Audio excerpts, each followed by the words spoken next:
為嚟做之前咧，咁我一路都以為係可能普通嘅一啲 full eye mask 啊，或者啲 eyes 嘅精華液導入咁樣啦。咁點知嚟到之後，佢就先同我講話，原來係用一啲瓷叉嚟到幫我推嘅。咁係屬於一個經絡啊按摩啦，係做完大概10分鐘到啦。咁成個過程其實我哋用咗經絡按摩啦、瓷叉啦，同埋用一啲特別調配嘅精華油啦。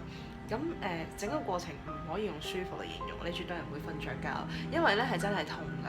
你嗰啲用啲即係金屬嘅瓷叉係按成個眼嘅部位啦，咁包括個頭皮咧，其實就好緊要嘅對女性嘅幫助啦。咁但係亦都係最痛嘅。然之後落去之前成日教人手按摩耳門啊呢啲位咧，同埋頸啊呢啲，其實全部都有即係有按摩到嘅。係最痛嘅位咧，其實係頭皮嗰個位。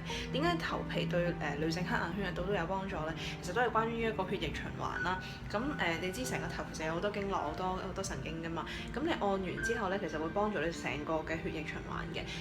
咁而今次針對黑眼圈咧，咁對於我特別大幫助啦，因為我經常性捱夜，尋晚就搞到4、5點先瞓啦。咁呢啲咧，其實咧就係要靠你即係血液循環同埋人手去推返佢落嚟嘅。咁譬如我哋平時做 RF 嗰啲咧，只係靠一個能量熱力啦。咁嗰個效果咧係一定冇人手按摩咁快嘅。其實有啲咩需要留意咧？冇嘢要留意嘅，咁只不過你怕痛嘅話咧，咁就要即係特別提點啦。咁另外之前之後，其實我個人會建議大家係盡量飲多啲水啦。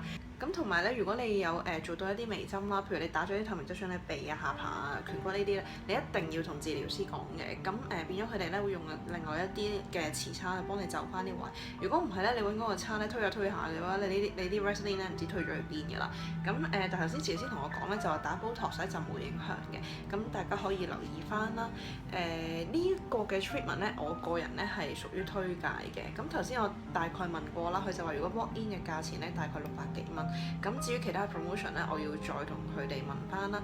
咁如果有其他嘅 information 咧，會喺下低 info box 度報翻俾大家㗎啦。拜拜。